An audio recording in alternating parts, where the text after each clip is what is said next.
हम अगले कॉलर के साथ जुड़ जाते हैं।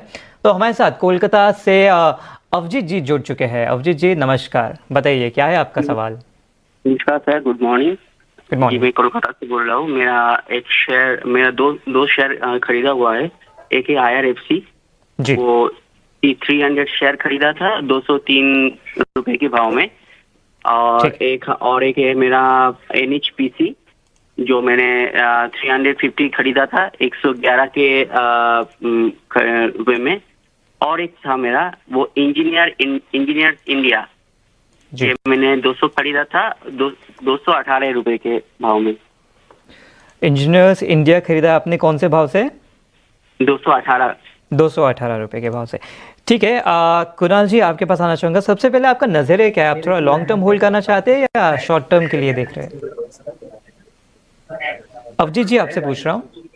हाँ हाँ सर, मैं सर लॉन्ग टर्म नहीं सर, मैं सर लॉन्ग टर्म में नहीं करना चाहता हूँ। मैं मीडियम टाइम में करना चाहता हूँ मैं। बिल्कुल ठीक है। कुणाल जी आपके पास आना चाहूँगा। सबसे पहले IRFC पर देख लीजिए, इनकी खरीदारी है 203 के भाव से।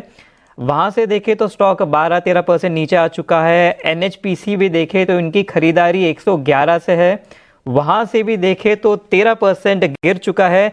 इंजीनियर्स इंडिया एक स्टॉक है जो इनके ही जो होल्डिंग का जो प्राइस है उसके आसपास ही घूमता हुआ नजर आ रहा है। तो इन तीन स्टॉक्स पर क्या राय बनती हुई नजर आ रही है? साथ ही साथ खासकर IRFC और NHPC पे एक स्टॉप लॉस भी बता दें, क्योंकि ऑलरेडी यहाँ पर लॉस होता हुआ नजर आ रहा है। सबसे पहले IRFC की बात कर लेते हैं। 178 के अराउंड स्टॉक ट्रेड कर रहा है और स्टॉक फिलहाल अभी जो है डाउन ट्रेंड में है मीडियम टर्म के बीच में।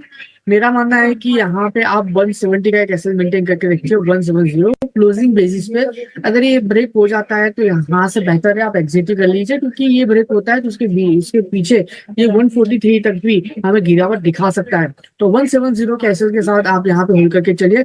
मैं आपको एक और सलाह दूंगा, अगर ये स्टॉक जैसे ही 190 के ऊपर सस्टेन होता है, 190 के ऊपर सस्टेन होता है, आप यहाँ पे एवरेज करके भी चलिए।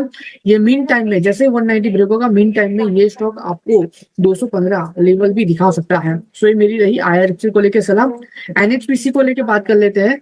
NHPC फिलहाल 96 के अराउंड ट्रेड कर रहा है। यहाँ पे थोड़ा सा रिस्क लेके मैं आपको चलने की सलाह दूंगा। प्रेजेंट लेवल पे ही आप यहाँ पे एवरेज करके चले। आपकी खरीदारी 110 के अराउंड है।